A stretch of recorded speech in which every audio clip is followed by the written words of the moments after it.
What's up, everybody? Hello, you got your mojitos. What else is in there? White Claw. Oh, my God. I was just cracking up already. It's like, man, we got a saucy bunch today. This is going to be awesome. Welcome back to the studio. How's everybody doing? Well, I hope. Safe? Sane? Well, whatever the heck that means. I'm not sure I ever was sane to start with, so, you know, I'm starting at either an advantage or disadvantage, depending on how you look at it. Hey, Alexis from Mexico. What's up? Right on. Okay, couple things. First off, well, actually, there's several things. Yes. I got some exciting announcements. Yes. First off, I want to say thanks to everyone who's already picked up one of the Fader shirts. Master Fader, baby, you are in charge of the volume. Yeah. And I'm staying on top of that because right now, the distribution center, depending on where you are in the world and where it's shipping, because of our current, issue that we're all having with this wonderful pandemic, some things are slow here and there. So I'm staying on top of that stuff too, just to make sure things keep moving forward in case I got to go yell at somebody, because believe me, I will if I have to. So the other thing, two big uns. First off, next week, we've got an awesome guest. He's a friend of mine, fantastic engineer and producer, Adam Mosley. I got to work with him a few years ago. Actually, in this studio for Trident, we did this video shooting session, and it was absolutely fantastic. I learned so much, and my Lord, does that guy have a lot of stories. Holy crap. So here is, I'm going to cut over a little bit about Adam. Here, let me get us out of this. So this is Adam Mosley. He used to work at Trident Studios. You can see back in the day. Started there early, worked as a T-boy. He built some stuff in the control room, worked his way up to, full-time engineer. It was a very different game back in the day. He's going to be joining us next week. We're going to talk about some of his history. He's worked with Rush, Jeff Beck. Well, here, I'm just going to go down the bottom of the biography. There's some great names here. U2, Jack White, Beck, Lenny Kravitz, Kiss. I'm going to say Rush again because Rush is freaking awesome.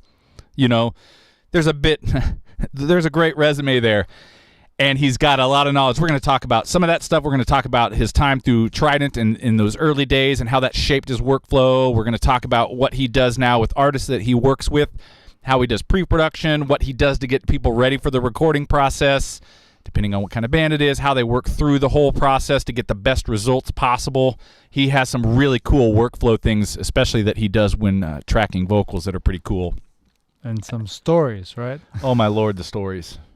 When we did the Trident video years ago, it would have been right after the board went in here. I think while we were setting cameras up, we had about 45 minutes to set up, and it was nonstop story. We had to stop him at one point and go, dude, hold on. We need all this on camera. So he's going to be joining us next week, so be sure to tune in for that. Look him up a little bit. He's really, really, really killer. The next thing, the following week, on the 9th of June, we have our first Room Acoustics episode with Matt Phillips from Silo Sound Labs. He and I have been going back and forth. He's got some good ideas. I've been asking you guys on the Facebook page, the Facebook group. You've given me a few extra things to think about. I've been sending that over to Matt. So June 9th, we are going to start talking room acoustics. And that means any room. Not having to build something from the ground up, which I would assume the majority of people out there, that's the situation you're in. You have a prefab, or you're in a house, you're in, a garage, you're in something that the structure is already there for the most part. And what do you do from there to make it sound better? We're going to have some tips. So that's June 9th. So next week, Adam Mosley. The following week after that is Matt Phillips talking acoustics. And then Ernesto and I already have a whole slew of things that we're talking about coming up, but I'm not going to tell you yet. You got to keep coming back for that info. You got anything? No. All right, I got one more. Yeah. This week, good friend of mine, Nicole Carson, fantastic singer, worked with her for years, released a new song. It's actually a cover of a cover. I had the pleasure of recording vocals with her and mixing. And this is a really bitchin' cover of this song. She can sing. I don't have the volume coming out of here, but go check this out. This is her YouTube channel right here. Go check it out. It's fun. the whole band. It's one of those quarantine videos where everybody's in their own places. You got to check the bass player out, man. He's hilarious. But everybody killed it. She's a badass singer. I'm actually joining her on her podcast. She's got a new podcast out. Wow. Coming up this Saturday. I'll have some more details. I should have asked her what those were before I started the broadcast because she's probably watching. I'm probably going to get a text here in a second going, dude, you failed. She's going to let me know. But she got a new music podcast with some friends from the East Coast that I get to be on Saturday, which is going to be really, really cool. So go check out that video after that. I had the pleasure of recording her and mixing it. It is a super rockin' version of Heaven is a Place on Earth. And once you get stuck in your head, it's stuck in your head. Trust me. All right. Man, some of these comments are just too... Oh, my Lord. The sizes. I think Ty is starting to lose it. Yeah. I think we need to get him out. Excess on the excess size on a good day. XL and lockdown.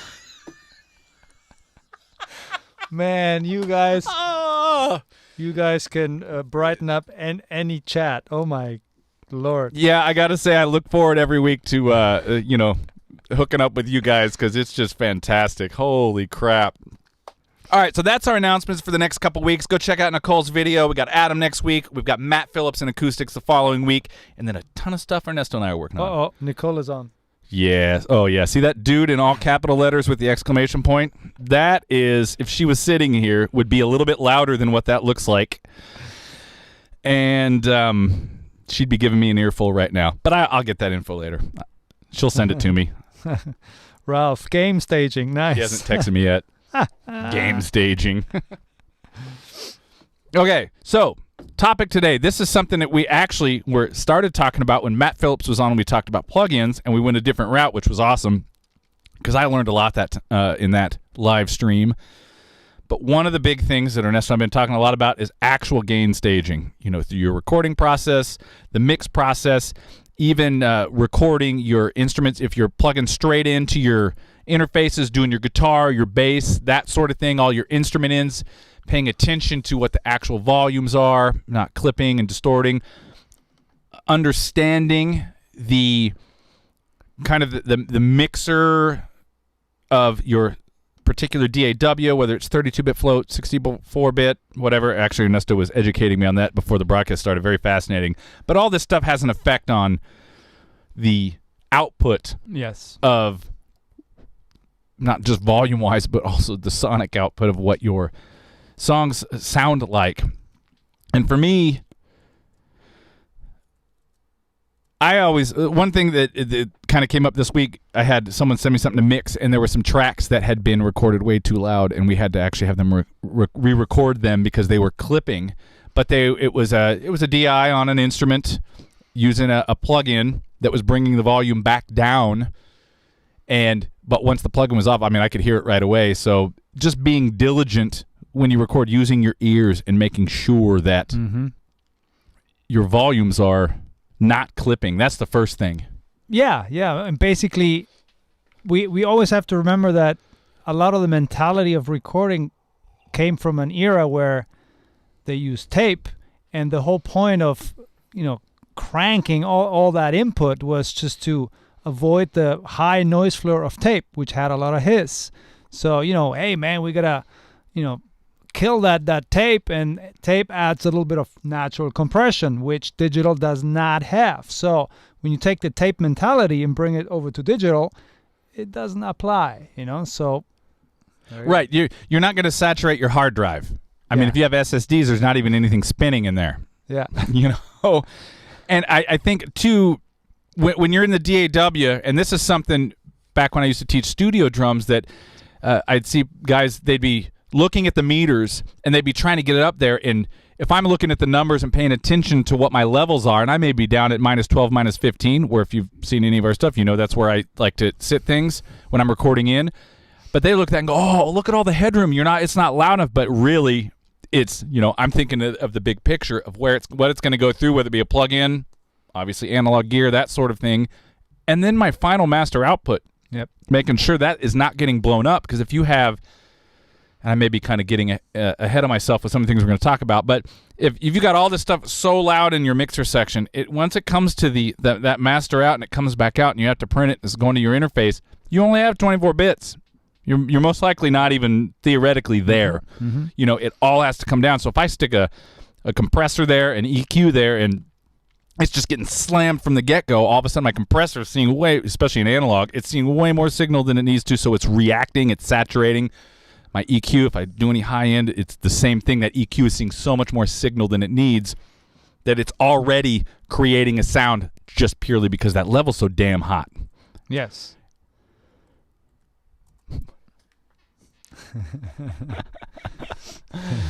So just being mindful of that. Now, having said that, we've got several topics we want to do, but I want to start with what you were just showing me and what we were talking about, about half hour ago with the way the mixer section of the different DAWs operate. Oh, yeah. Why, what they're doing, and what basically want to just point out some pitfalls so you don't make bad decisions. Yeah, basically, I mean, not to get too complicated, and because it's basically it's all math, right? Everything that happens inside a DAW is just all math. In the old days, tape, it was just voltage, right? And then, either you have a lot of voltage or a little voltage, and that was it. But in digital, it's all about calculations because they want to what? They want to somehow imitate the linear, that nice, smooth waveform, which in digital is always in steps. So all these 32-bit, 64-bit mixing engines, blah, blah, blah, blah, which is very technical and very geeky. Just think about this, is they just trying to minimize the calculation errors, right? But in the end, you still have to come down, and put it into that little trough, right? Which is the output, which is 24-bit and fixed, because that's what your interface outputs, But if you stay everything digital, yeah, you can go 32-bit float, 64-bit float, whatever you want. But in the end, the final product has to be truncated, like they call it, in the digital world. Right. So in theory then, or a good practice would be, if you need all that extra headroom, that theoretical tons of extra headroom to make your music, you got something wrong somewhere, because you don't need it. The other thing, it goes back to what I said just before this. If you're doing all that in the mixer and then you're taking it down to your final output, whatever you have on that final output is getting hammered by whatever you're doing in the mixer section of things. If your gain staging is good, if you've got good levels there, you're going to have an easier time dealing with whatever you have on your master bus then. That doesn't mean you can't go crush the crap out of things. This isn't about keep it clean or keep it pretty or anything like that. I think it's more about making the choice of what gets hammered or not. And instead of always trying to just turn things up, can we get everything louder than everything else? Yeah. Is that, I saw it, I think it was an Onion meme or something recently that, band asks producer to turn bass, drums, guitar, and vocals up. Yeah. Instead of just thinking about everything louder, faders go two directions. You can bring it down. Let the DAW do its job of calculating things correctly, and you do your job of getting the gain staging right and making the decisions on what you want to be louder or softer, and then sometimes go this direction down with the fader instead of everything. Oh, I can't hear that, turn that up. Oh, I can't hear that, turn that up. Yeah, you got the headroom for it, but then your master bus is over there crying. It's bawling tears because it's just getting hammered. And the faders in any console and then any DAW, they imitate what the faders do, and the faders are non-linear the moment you start going down. So the adjustments close to zero, what we call the zero VU, is much more accurate than at the very, very bottom. Yeah, the resolution is higher. Yeah. Which can be just, demonstrated by the T-shirts. Yeah. So if you do your adjustments here and not here, you got 5 dB jumps here, and down here you're getting into 10. Yeah.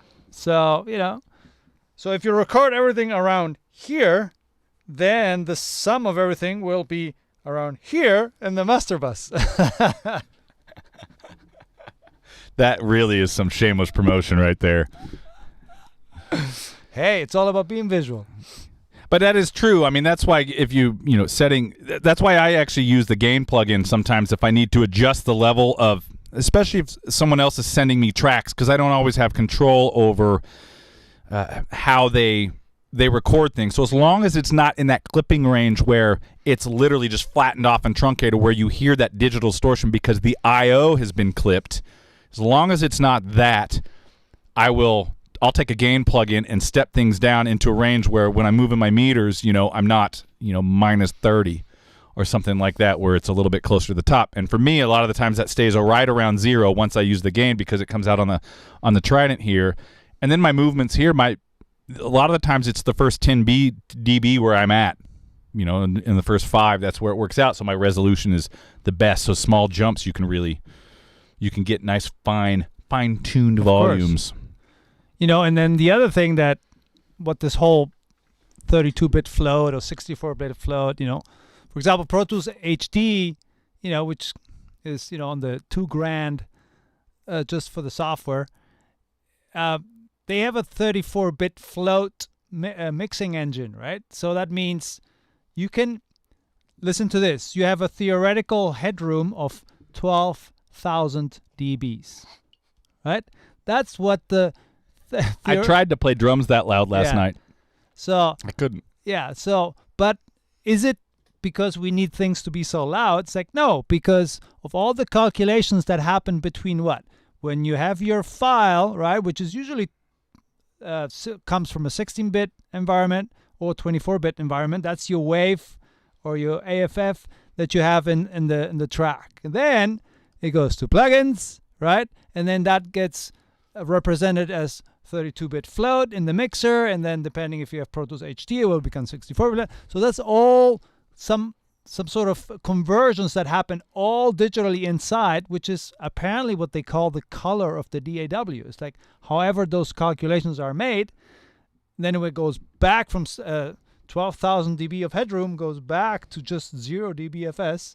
That's what you get on your output. So it's just, don't think, oh, I got all this headroom, I can just crank. And then, you'll see probably 50 dB above red, and let's say in the Logic mixer or wherever you see it, it's like, but you're not going to use it. So it's just there because you can have it, but there's no point in using it, Yeah, it's one of those things. It's just because it's there doesn't mean you have to use it. Yes. And a lot of it for me is just being in control of what's happening in my mix. I want to tell the plugin or analog piece of gear how I want it to treat something, whether it's, transparently, or whether I'm just hammering the crap out of it, or whether it's distortion or whatever it may be. I want to make those decisions creatively and not get things at a certain level, and then it's all getting shoved down to my 2-bus, and I can't figure out why it sounds so freaking crushed, or the mix is flat because it's over compressed, or my high end is crunchy even though I'm only doing a little bit of high-end EQ on the master bus.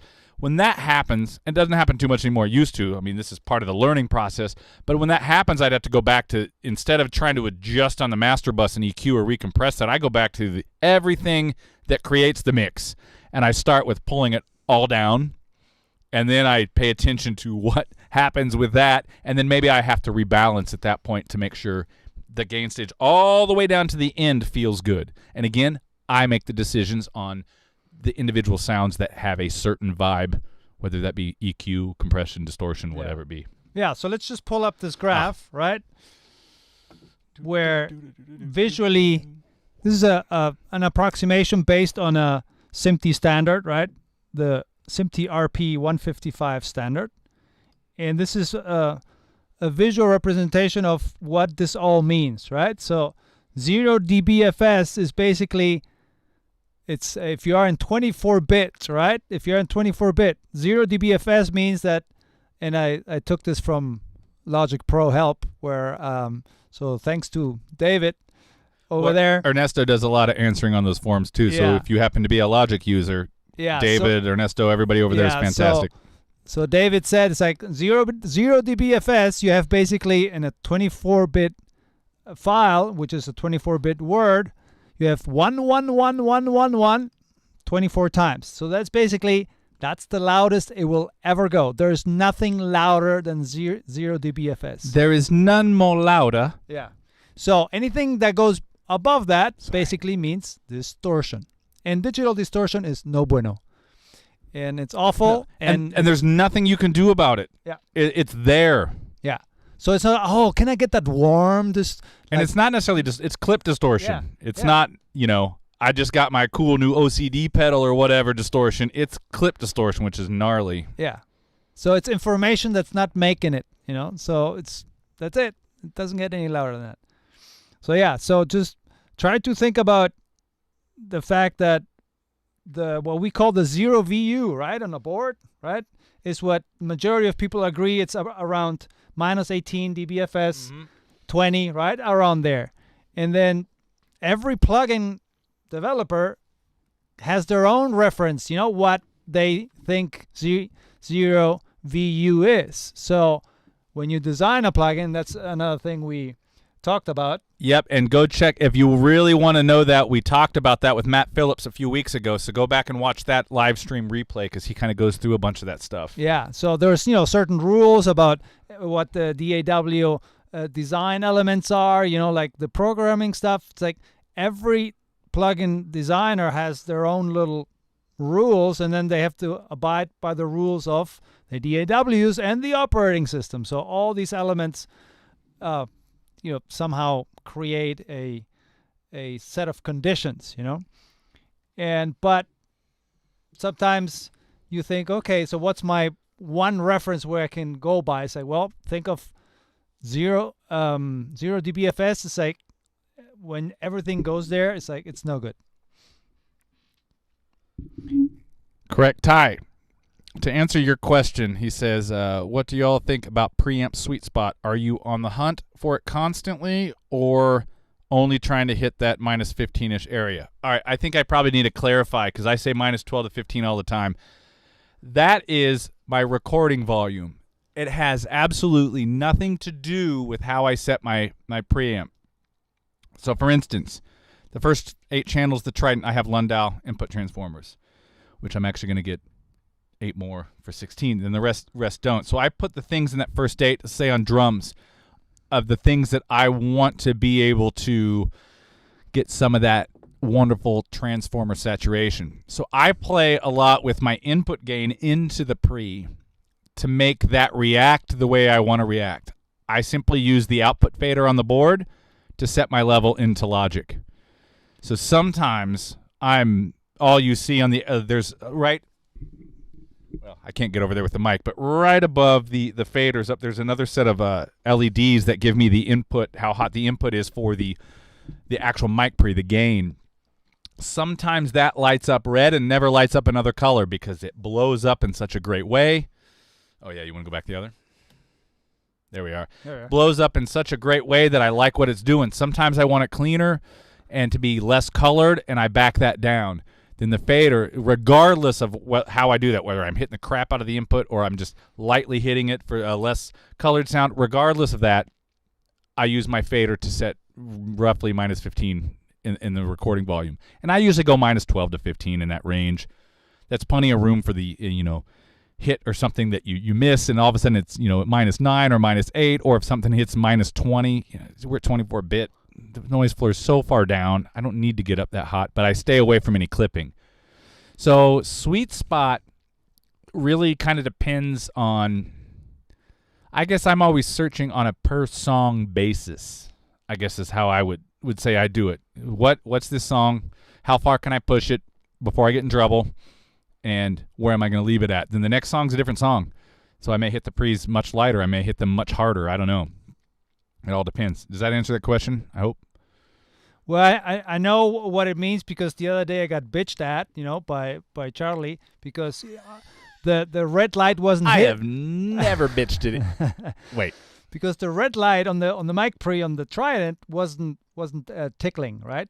So I was blindly looking at Logic, right? It's like, don't look at Logic. Just I want the red light on the Trident to be tickling red. So look at that first. So that means he's pushing his mic pre the way he wants. And then with the output fader on the channel, that's how I regulated what goes into Logic. So it was actually a two-step gain process. Yeah. I like how you just throw me under the bus right away. Well, but I mean, that's the way it was, because obviously I didn't know that was his workflow. So I was just blindly looking at Logic because, when I do my mastering, I don't look at so many steps. I just go, okay, it's coming in this way. And right. Then, but I mean, when you're mixing and you have more steps, then you have to take that into account. Yeah, and when you're recording at home too, a lot of times the way you're going into your way, it doesn't have that step of that in there.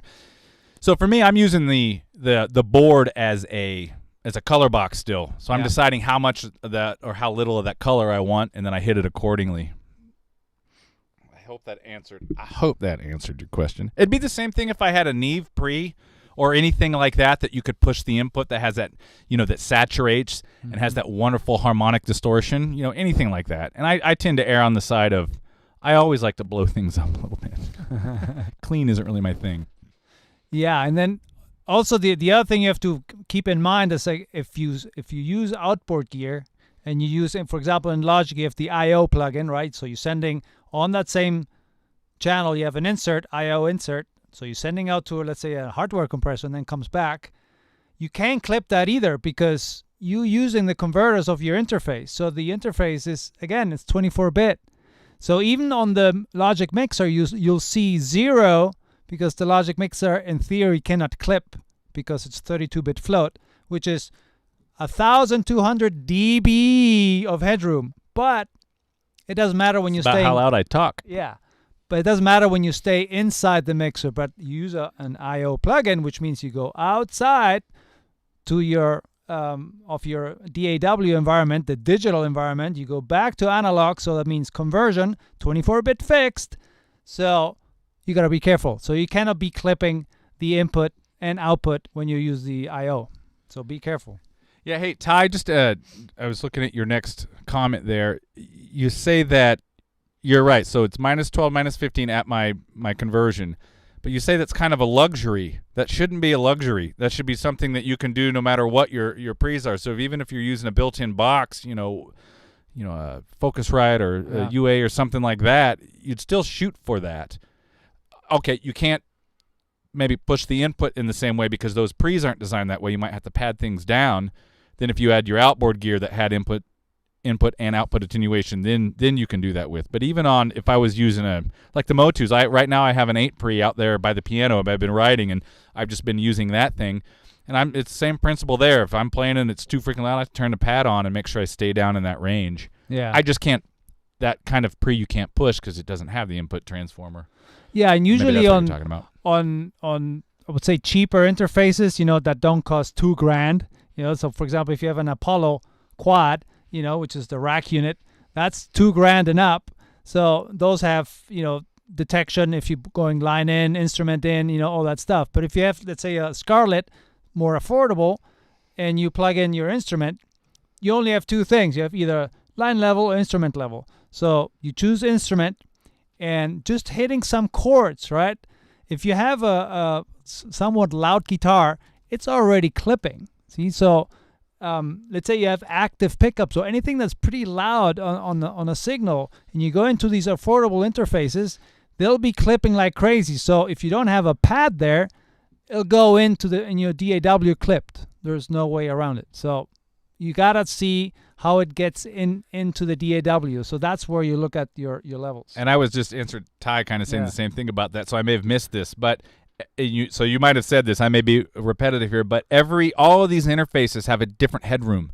I mean, that's one thing that we've been researching where we might go when we eventually have to upgrade this whole system here. So we've been looking at all our options, the sound we want, that sort of thing. And one of the things I'm looking at is the headroom on the unit, the output, the line level outputs. So because I'd like something that gives me the headroom recording to where I'm never in that issue, even if I have something that's really freaking loud. I want to be able to make sure. So some of the less expensive units, like we've been doing a little testing, or Ernesto had between his UA and he's got a little Focusrite that he takes with him for some stuff. And the difference is plugging straight in, the headroom is huge. There's way less headroom on the Scarlett than there is on the UA, which makes it a bit of an issue for some things that already are very loud. Yeah. So to match the Scarlett with the UA, I had to press the pad on so that the Scarlett would have the same input as the UA with no gain. So if you don't know, yeah, you're gonna record way too hot going in. Just use your ears. Yeah. You know. And for, let's say, for further use of that same signal, what if you want to do reamping? And that's another thing we're going to talk about. What's the optimal level going in if you plan on reamping later? If you stay in plug-in land, it doesn't matter. But if, let's say, you want to reamp, you say, oh, man, I want to use that head, whatever. Well, it does a little bit because even Yeah. if you're good, you know, your guitar sim or whatever, you pull up and it's already a cranked loud cymbal or cymbal. I got drums on the mind. A signal, you know, you're gonna have, it's gonna be saturating that plug-in. You're gonna have to adjust too. But yeah, definitely going out. We are working on a whole reamp series. We've got a couple different boxes. Also talking to the fine folks over at Radio. I'm trying to make something happen there to get them to come on and talk with us as well about some of that stuff. Yeah. Okay, I guess Matt Phillips said, he said, Ticklin' Red, there's the name for my first DSP book. Oh, nice. Yeah. That might sell better in other circles that you didn't know it would sell in. Yeah. I coined the phrase. Trademark. Is that your Mr. Banana Grabber? Yeah. That is an Arrested Development Yeah. reference in case you haven't seen that. That's super culture right there. So if you don't know Arrested Development, first 3 seasons, killer. Basically explain life. Yeah. It's it's almost like, you know, the Force in Star Wars, right? It's like Arrested Development is more like reality based. So the Force is more fantasy based. So Arrested Development is more like real life. So what do you mean Star Wars is real? That's was the other all guy's quote. It was all accurate. Don't you dare badmouth. Yeah, we watch way too many movies. Yeah. Okay. All right, let's see if we can miss any questions here. Did you read Drumbo? I missed the first thing because my baby son was learning to say dada at the dinner time and my wife scolded me for trying to watch the stream instead. You guys are the best, man. Oh, man. I'm really? actually working on a couple T-shirt ideas for you married folk out there. Yeah. Oh, I missed the stream because my baby said dada. You know, that's awesome. That is awesome. I'd listen to your wife, just FYI. Lock the door, says Obsidian. Oh, that's great. I think, was there something above that? Okay. Obsidian? Input impedance also plays a big role in how hot the signal is at the front end, of course. Yeah, that's why on some preamps, you know, you even have a variable impedance, which also changes the tone. So some preamps, like the ART preamp, even though it's, you know, that cheap little thing. Thing sounds great. Yeah, it has a variable impedance, you know, so it changes the sound as well. And that's a big deal on the reamping side of things, too. It's not just volume, but its impedance is huge. But we're going to get into that big time here in a few weeks. Because, one, we do a lot of reamping, not only the way we kind of, our workflow has, but I do a lot of reamping for clients, too, that may do some guitars and stuff at home that want to run them through the amps. And it's also just a great way for the broadcast to show things because we don't have to have a whole rig set up with guitars and everything. get your baby to say gain stage. Oh, my Lord. I mean, we cannot keep up with all these great jokes, man. It's just awesome. It's just awesome. I'm gonna start taking screenshots, and we're gonna start featuring some of this stuff. So here, I have a visual right of when I tested the. You have it there? Yep. Okay. I got it right here. Let me get that up. So here are some cool visuals. So let me make this really big. I like pictures. So, as you can see here, that's the Apollo, right? So, and here we got the Scarlett, right? So, the Scarlett just, you know, with no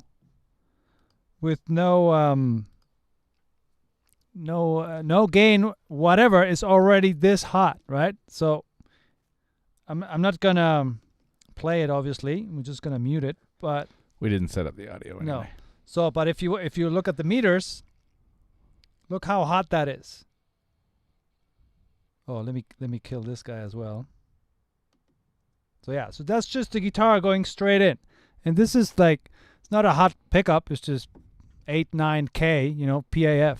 Oh wow, that's like So really look 0 dBFS on several. how hot that is, right? So I really had to put the Apollo, I had to gain it like 10-20 dB to match that. Because the Apollo has a lot more headroom. Yeah. So, and then over here, this guy, so I'll mute this. So this guy is the Apollo going in with no gain. You select your track up. Yep. So if I select the track, see, perfect. I mean, a couple of peaks here and there, but the average is where you wanted to have it. And that's another reason having it down there, because you will get those, even with the direct guitar like that, it's a very percussive instrument when it's just the instrument in. Yeah. And you will get some of those peaks. Where on an amp, the distortion would shave that off, or your overdrive or your fuzz or whatever would shave some of that off and even it out. That's another reason to leave headroom.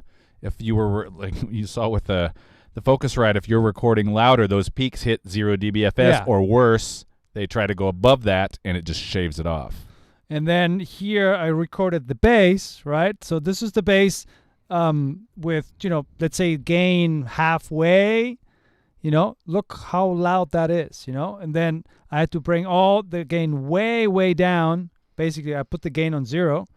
But what if you play hard, So it's all these elements you have to watch out for, because below I played the guitar, I kind of did like a metal thing. Obviously, you're not going to hear it, but right here in this very percussive part, this is what I was playing. Yeah, I was playing kind of like a Metallica thing, and this was just going straight in.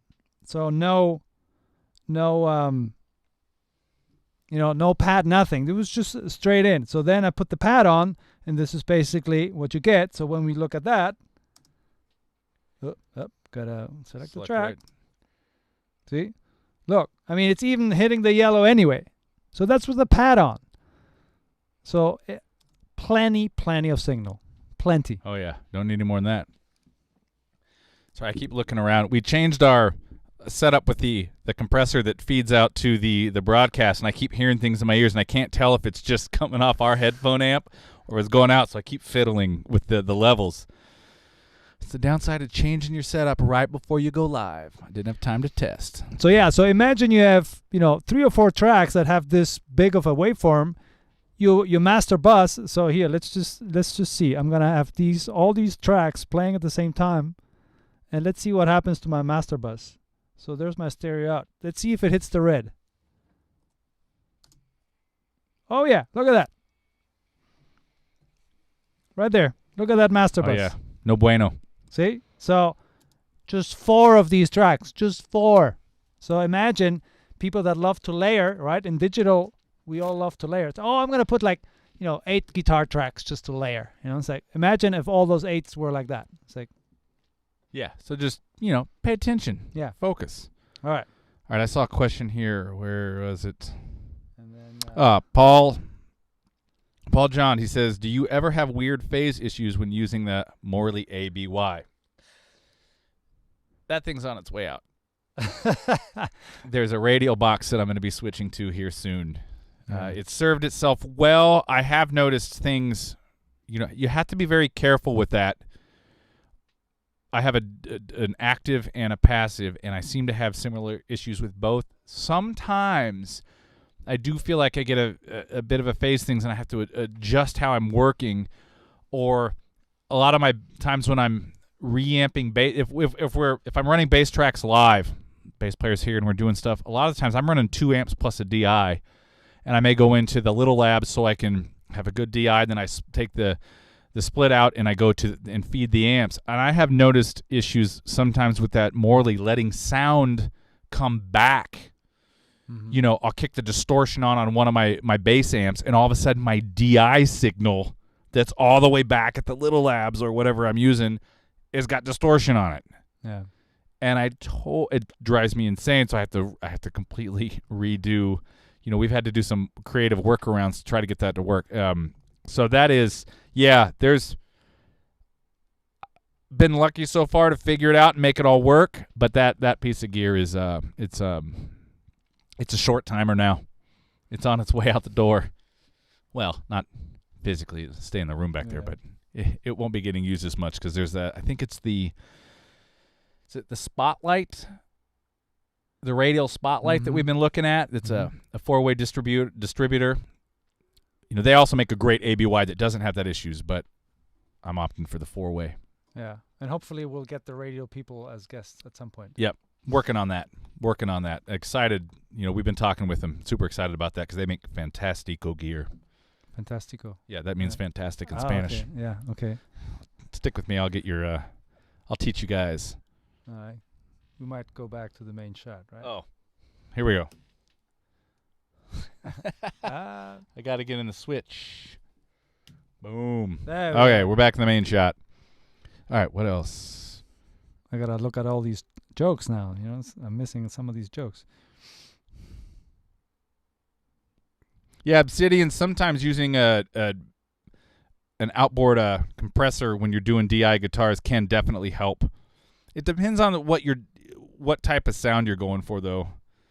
Because if you compress it too much, you might lose what happens when it goes to the amp. I would prefer, if I'm doing that DI, unless that compressor is part of my sound, I would prefer not to have it there and just get a level that I can work with if I'm going to use that DI. If I'm doing guitars here and the band is here and we're working, I never take a DI, ever.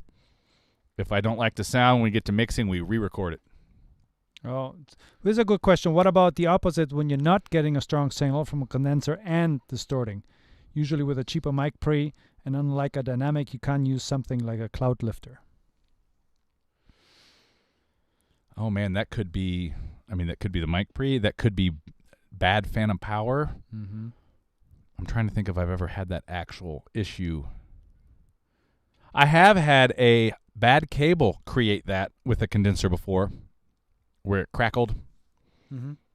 Actually, recently we had that. We're trying to figure it out. We swapped cables out and it was like, boom, clean as day. Yeah. Oh, yeah. Cables are a big part of the equation as well. And we've been making a lot of new cables here and seeing there is a difference. Oh, yes. Ooh. Plausible crest factor per track is the goal. Ooh, that's like very technical. Very, very colorful language. I like that. Obsidian, very good. Can you explain it? Yeah, I think I know what he's talking about.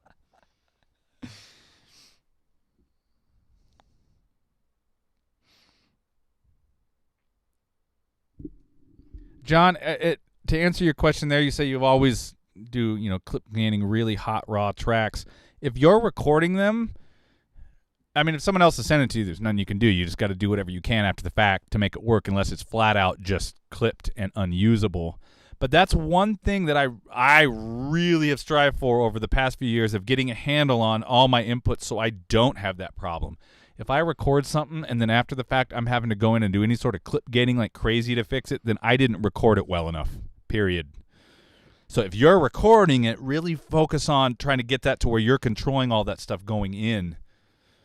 And sometimes that means using some compression or some sort of I use my 542s, the Rupert Neves, that way a lot. Not so much to try to blow things up in a tape-esque way, but the way that they control a transient is different than a compressor. It's less there's less artifacts, I would say, but you get the benefit of a nice thick sound. So I use those a lot when I'm tracking now, whether it's vocals, drums, whatever, to try to help massage things without actually over compressing anything. I mean, clip gain will get you out of a pinch, though, and sometimes there's nothing you can do. Yeah, I mean, because sometimes if you record things way too hot, and then you have to put a clip gain or the gain plugin in Logic, usually it's a good idea to maybe do it across the board, because then all the faders are at a new nominal 0. So sometimes having a gain plugin just on a couple might confuse you later in the mix, but if it's just that one track, it doesn't matter. But if it's many tracks, maybe you want to do it across the board.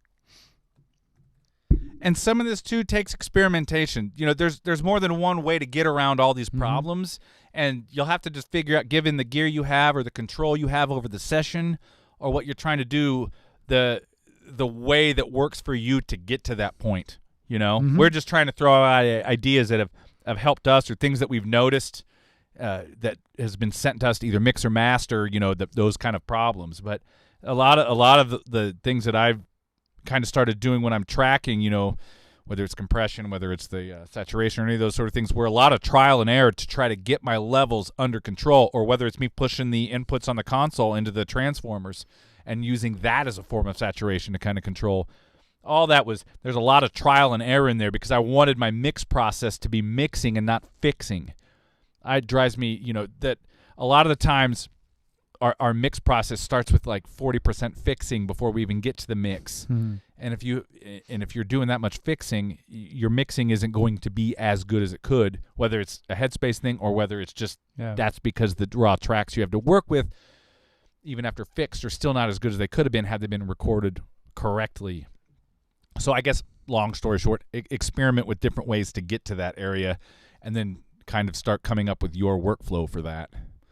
And also a tendency that you might encounter much more now than a couple of years ago is a lot of people are using 32-bit float files to just send you. You're like, I mean, why? What is the need? I mean, if you're using Logic will convert them to 24-bit anyway. So Logic does not use a 32-bit float file. Does Pro Tools do that? Yeah, but or any of the others, or but I mean, nobody uses them because there's no real point. It's just like we said before, it's 1,500 or 1,500 dB of headroom. It's like, if the file is that loud, you're gonna have to bring it down anyway. So, that the mastering thing we were talking about earlier with the clipping. Tell them that story, because that's a great way to kind of point that out. Yeah. So somebody sent me a file for mastering, and they sent me in 32-bit float. So then I put it in Logic, and Logic converts it in 24-bit. That's the way Logic works. And it was hitting 0 on the stereo output, right? So it's just 0 dBFS. But then on the multimeter, I put the true peak setting, and guess what? It was clipping over. So I had digital overs that weren't showing in the meter. So that's the cool thing about the multimeter. It shows you the true peak. So be careful whenever you send a 32-bit float file, because float gives you more headroom. It doesn't apply later for 24-bit because you have overs. And some potential issues with that, because if you're not paying attention, if you don't have any sort of meter that shows, or you're not paying attention to a meter that shows true peaks and any overs, if you apply compression to that, those over peaks are now getting truncated, right? So maybe you're exporting your WAV file, your AI file, whatever, and you don't really hear it. Sounds fine. Who cares? But as it goes down the line, as it goes to Apple Music, Spotify, YouTube, they all compress into their formats differently. You have no control over the quality of that compression. So you may get lucky in one place and you don't hear it. You may go to another streaming service and go, man, why does my song sound like crap? You hear that, it's like fuzzy, or you hear little clips that happen. And this is something I have absolutely heard before. That's why I'm pointing it out. So really paying attention to those overs is really important, so you don't have problems down the line. So here's the one. I'm going to cut in this. Let me go to mine. This is what eventually, here soon, is going to replace the Morley ABY. I've been looking at this for a while. Ernesto and I have been looking at several different ones, from Lele and other companies and everything, and I think we've settled on this thing meeting our purposes here for having multiple outputs to record multiple amps and do things, and we know the quality of the radial, knowing that we're not going to have those issues of the crosstalk or the phase issues or that sort of thing, because their stuff is built right. So that's going to be in here rather soon, hopefully. I just need to add it. I got such a jank gear list right now. Yeah, here's another good question. What about gain staging using the multimeter and checking the RMS value? Well, RMS is basically our our ears, right? Wait, during recording? Just in general. Just gain staging using RMS value.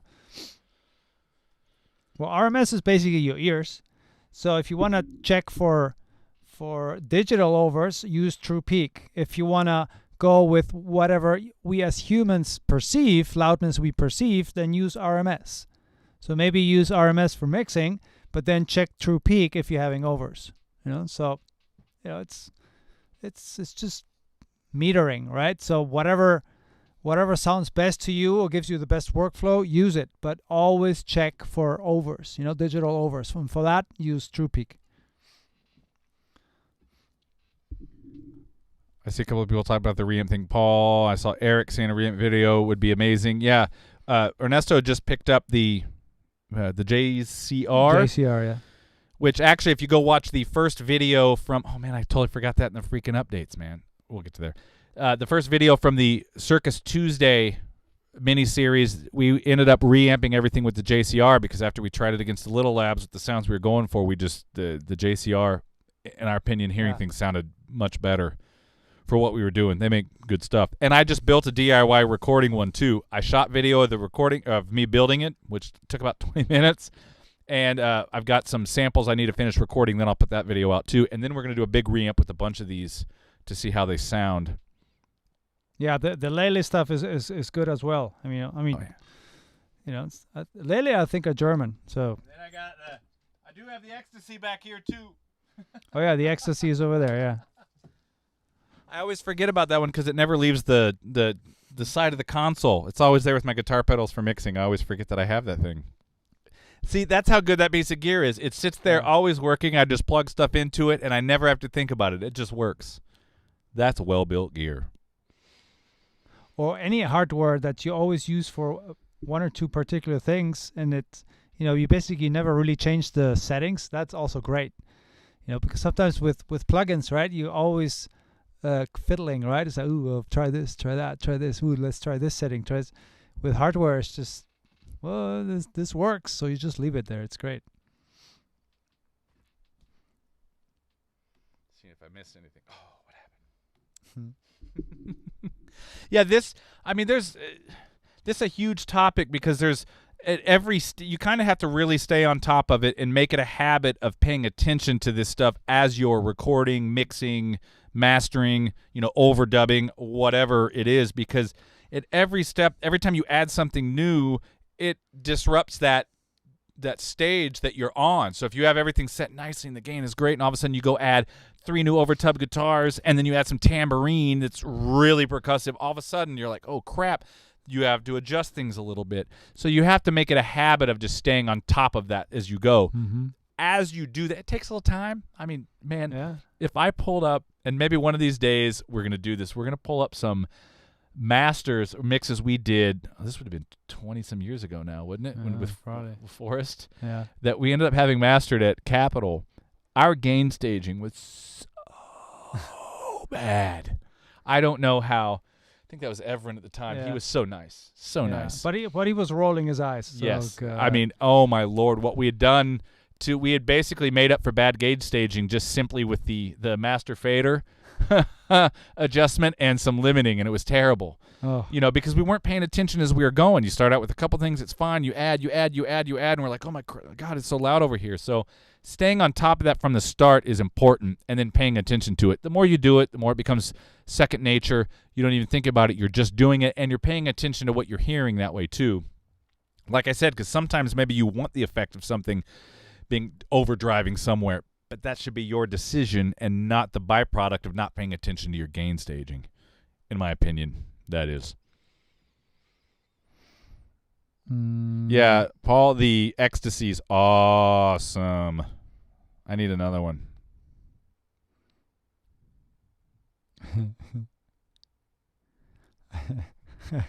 Ty says, yes, us live guys are taking over the studio game now.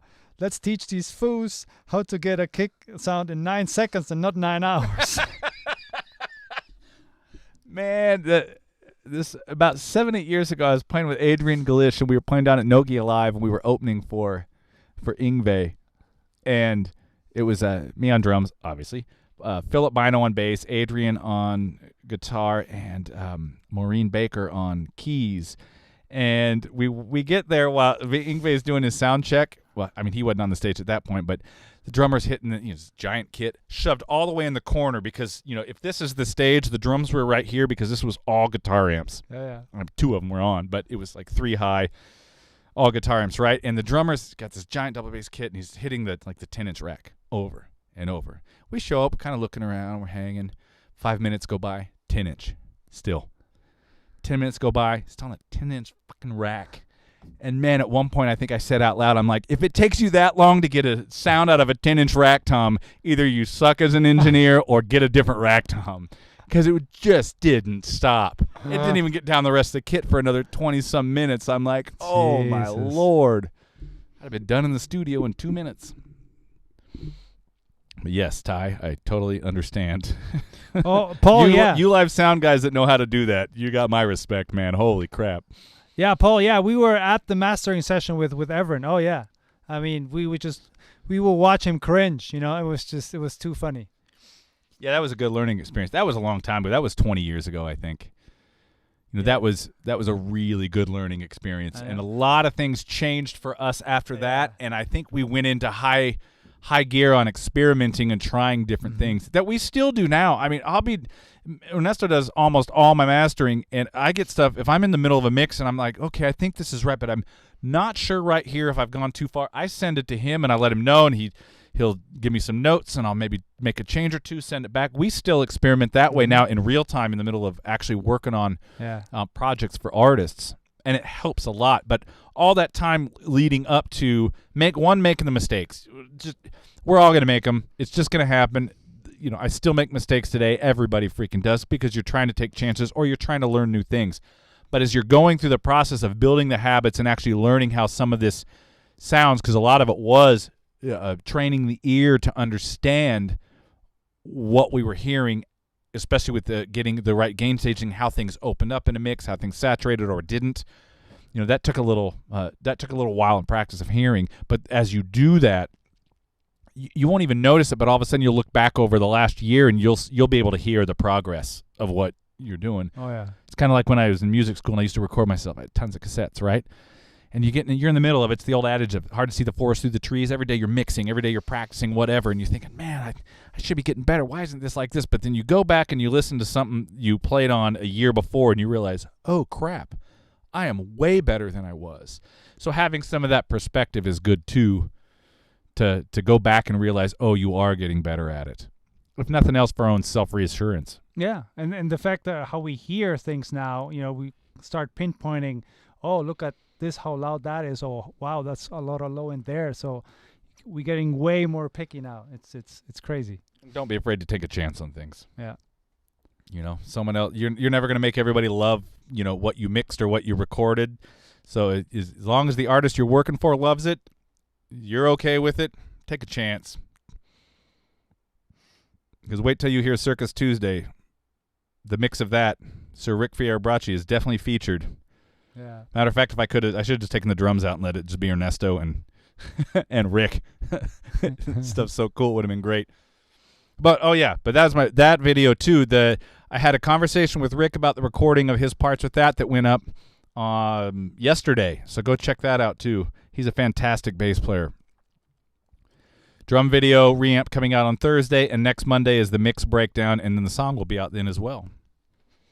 That one's fun. Yeah, John, it worked with Evan. That was a long time ago. He's actually mastered a couple other things that I wasn't in the mastering sessions that I had worked on a few years back. He was really good. Yeah. I think he just gave us a slot. What was that, on a Saturday or something? That we could just sit in. So he was cool that we just sit in. He's like, these kids, man. Yeah. Jeez. Because usually mastering engineers don't like when you sit in. They don't like it. No, he was fantastic, man. Yeah. Wonderful person. Let's see. Make sure I didn't miss anything.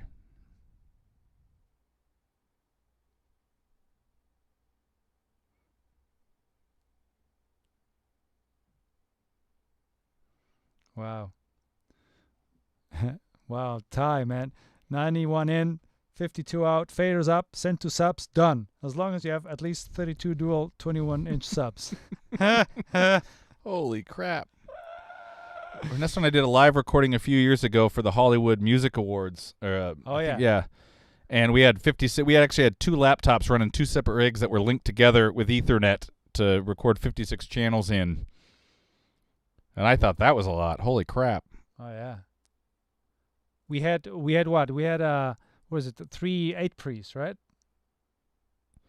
Oh no. No, we had 3 8-pre's and 2 Presonus units. That's right. And a Behringer unit That's that I right. think we ended up not using, but that probably would have been cleaner than the 2 old Presonus units. So yeah, we had it was quite the aggregate device. Yeah. and no external clock.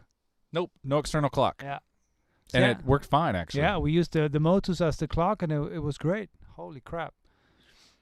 Yeah, I mean, we were there just a little bit shivering, right? Because, it's like hit record and then hope that nothing just goes down, because it was just nonstop recording. It was one of those things that I went to the production meeting the week before, because I was initially told, it's just a couple bands. It's actually not, they're not big ones here. Maybe, the biggest band you need, 4 or 5 mics, whatever. And I get to the production meeting and find out one of the bands is like a 14-piece band with full drums, horns, everything, and then we'd have to keep that set up and have everybody else be separate. So all of a sudden I start counting the list going, oh my God, I'm at like a 47, 48 tracks, and we didn't have a rig that could do that. The day before, it was a Wednesday afternoon, this thing was, I think it was on a Thursday, we actually set the rig up the first time the day before and did a test in here. I mean, if it didn't work, we had no backup plan. So it worked. Yeah, it worked. Thank God. But anyway, to kind of wrap up this gain staging thing, wrap it up. This is one of those kind of topics that could go on forever and forever, with different things. We can go into printing volumes on mastering and all sorts of stuff there. But the big thing is just be very cognizant of your levels going in. Obviously, the gear that you have will dictate that somewhat. You'll have to make some adjustments. I even have inline attenuators that I had made that let me, especially for vocals, if I want to use a mic that has less headroom, but I like the sound of it, that lets me pad things down so I can still use that stuff. Just listen, even watch. This is one of those times that using that visual representation to double check what you're hearing, to know you're not shaving something off and digitally clipping it going in. Don't be afraid to, especially in Logic, if you're looking at -15, that area, that is pretty far down on the meter. Do not let that fool you. Same with Pro Tools, actually. Yeah. Don't let it fool you. You don't have to get those meters all the way up there. There's no real reason. There's no benefit from it. I'll put it that way. It's not, like Ernesto said earlier, it's not tape. You are not getting a benefit there. And you're potentially making things worse down the line. But just listen. Look at it when you need to double check that what you're hearing is what you're seeing in the waveform. That's a great way to start understanding. Now, man, I get something, I listen to it. I don't even have to see the waveform to know, we got some digital clipping there. And then I go look at the waveform. Sure is it right there where I heard things, it's clipping. You'll start to recognize those sounds. Yeah. If you can, then I make people re-record if possible. If it's really bad, it's a absolute have to re-record or I won't do anything with it. And then a couple times it wasn't possible and I just had to create a new sound out of it. So far, I've been kind of lucky on that end of things, but listen, double check it with your eyes after you listen, because you want to train the ears to know it, and then just pay attention. Yeah, and don't get caught up in that whole, oh my God, I'm not using all the 24 bits that I have available. It's like, Jesus, you need 144 dB. That's a jet engine, right? So just listen to it. Just make sure you don't have overs, digital overs. Use that true peak meter. And think about when you're using hardware, right? Everything goes out your interface, which is 24-bit fixed. So there's no headroom there, right? So that's whatever the interface gives you, that's what you got when you have hardware going. Mm-hmm. And every interface will be different in that, too, when you're printing out. So so the more affordable your interface, probably the less headroom you might have, or the less sophisticated the impedance or the mic pre's, especially on the universal audio side, they have all their simulations and their unison technology and all that stuff, trying to imitate the old hardware. And same goes for plugins. Remember that the plugins, all the wave stuff, so everything they're trying to imitate is old gear, right? Old gear that wants to see what? 0 VU.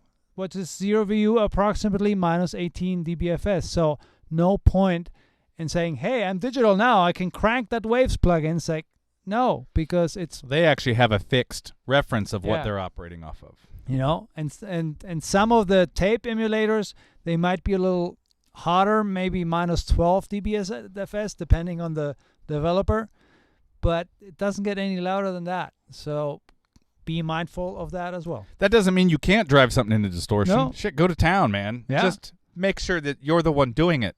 Yeah. On purpose. Yeah. M. Thrasher says input level doesn't equal the level you're monitoring at. And that's true, too. You know, if I'm Yep. on the board, I have to watch my input levels into Logic because I monitor out here on the console because it's faster for me when I'm doing sessions to pull things up. And that volume there has no relation really to what volume is getting printed. So I have to, at both stages, I'm watching, get my input set right to, okay, that's the levels I want them to be, and then I pull my monitoring up. That's a very good point. Very good point, actually. I think that is exactly what happened on some a recent mix I did with something else where some tracks came in that were recorded too hot, but they were being monitored down a little bit lower, and they didn't realize that some clipping was happening. Again, it's just paying attention to things. Alexis, have I ever thought about doing a stream breaking down mix? Yes, that is on the docket. You know, right now there's some on-demand stuff coming down, breaking this stuff down. But, yeah, I'm looking at actually doing maybe a kind of a course on that, on how I do it. I mean, there's some great courses out there already, but I think, yeah, I am looking at putting something together there. What else? Oh, and the other thing, funny thing that I saw a post on Logic Pro Help Forum saying, I have this horrible hiss in my mix, right? And then he puts, oh, solved. And then I asked him, it's like, would you care to share what it was, how you fix it? Oh, the analog button was on the plugin. So there you go. See? That's the other thing, you know. So if you hear hiss, you know, that's the other thing of digital, trying to imitate hardware, you know. So it's funny for me, if I'm using a plugin that has that on it, I always turn it off. But when I'm using the hardware, it doesn't bother me. I know. Although there are pieces of hardware I go to great lengths to try to not hear excess hiss, out of. But yeah, I mean, so if you use Wave stuff or any other of those old hardware simulations, there's probably like an analog or 50, 60 hertz button, right? So make sure that's turned off if you don't like hiss. you see what Obsidian said?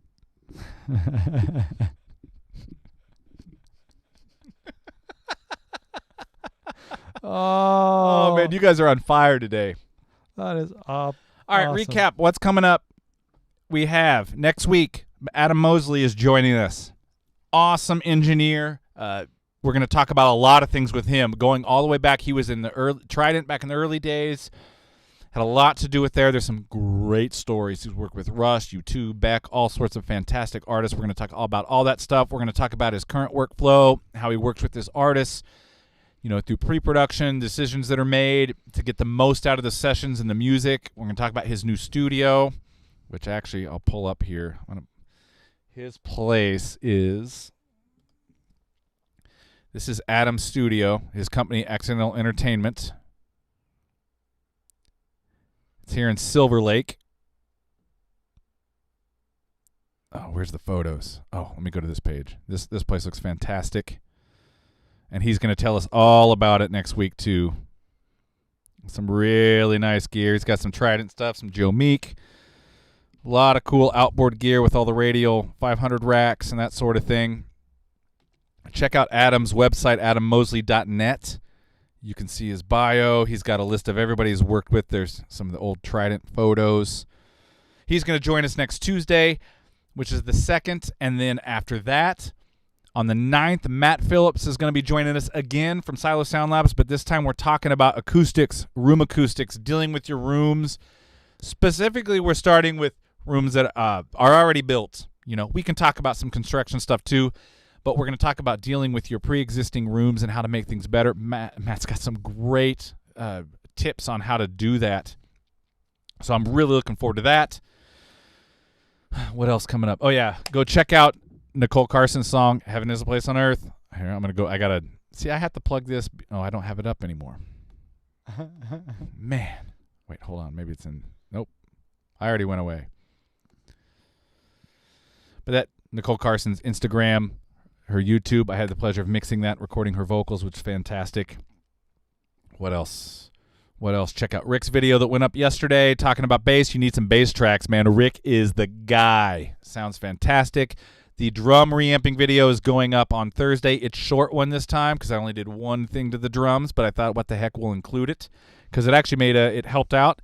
And then on Monday, the mix breakdown is going up, and then the song will also be live out on all the streaming and whatnot platforms. I still go to iTunes and buy stuff when I can because I'm old school. Can you be old school and buy from a digital download store? Is that possible? Well, it's not really. Well, I mean, I guess nowadays. I guess old school would be like I just went and bought a vinyl. Yeah. Yeah. So I'm not that old school when it comes to that, I guess. You can buy an Iron Maiden vinyl now. I need to do that actually. Yeah. Some Run to the Hills on vinyl would be bitching. But that's all the stuff coming up. Ernesto and I are working on some other things. Oh, actually, quick question.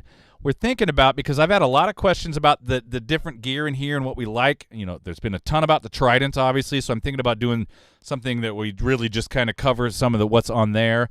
But a lot of the stuff over to my right that you can't see right now because I don't have a camera on it, the TX5C, the Tone Luxes, the Rupert Neves, the Heritage, all this stuff. What else? The Dynamites. We're thinking about doing kind of a Ultimate Studios Inc. gear extravaganza where we just pull up some stems from some old mix and we just patch in. You say, hey, I want to hear, whatever piece of gear on some drums. We'll just patch it in and we'll all just experiment in real time and just hear the different things. Would that be something that would interest everybody? Interest. I'm from Kansas. English is not my native language. Yeah.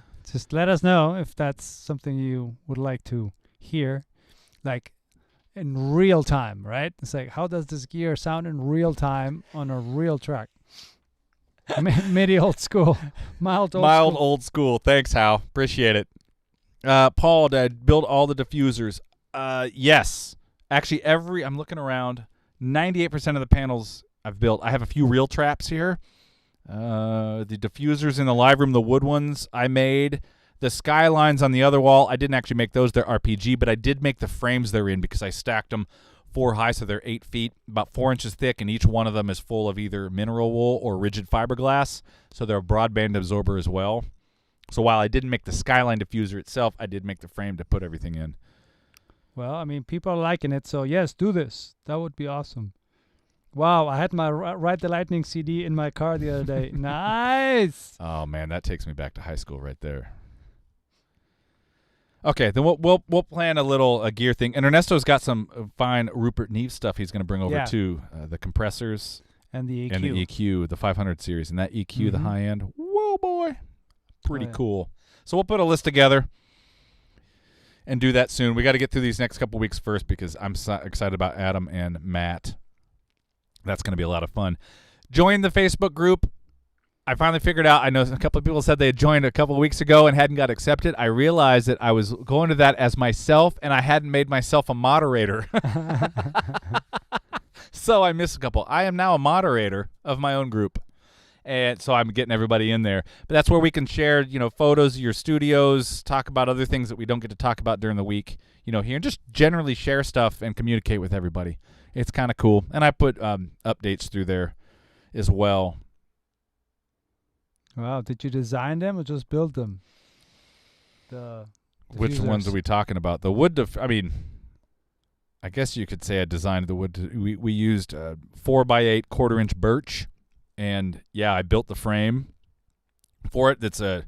We basically built a top and a bottom piece that had the curve we wanted. We used 2x6, so they're about in the center. They're about 6 inches deep. And then we made a ribbed cage. There's actually photos of this. I put up a whole thing on the Facebook group that has photos of that too. The skyline diffusers, just to reiterate, I didn't actually make those diffusers, but I did make a the frame, which is basically it's 4 inches thick. It's 1x4, 2 feet wide, 8 feet tall. And then I put just a rail on the inside that I could lay the diffusers on, and then I just screwed the diffusers into that, and that left me about 3.5 inches in the back. I put 4 inches of rigid fiberglass in most of them, and then some of them have mineral wool to make them broadband absorbers. So that's the part I made. Yeah, we're on Instagram, Ultimate Studios Inc., and my Instagram is Charlie Waymeyer. Anything else?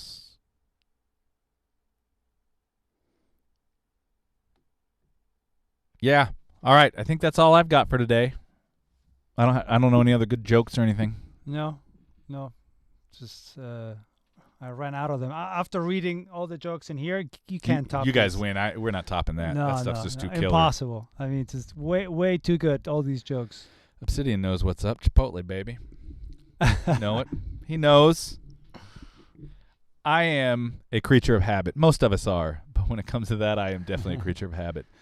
So yeah, check out the Facebook group. I'll make sure that I stay on top of letting everybody in. It is a private group, but I'm letting anybody who follows the streams, you get to come in. That's basically it. Check out the t-shirts. I've got a new design working on, and there's the no coffee, no recording coffee mug that I'm waiting to get here too, so I can drink more coffee. Shouldn't they give you an ambassadorship already at Chipotle? Probably. I should probably just ask for one. Yeah. You don't get it unless you ask, right? Yeah.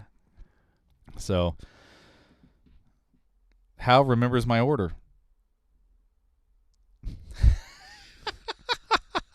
How are you guys doing in Taiwan, brother? I hope everything's well. Check out their studio. That's Ultimate Studios Inc. Taiwan. We are worldwide, baby. They have a great studio they built at their house. It's in an awesome area just outside of Taipei. It's so fantastic over there, man. Do they throw the burrito into your window?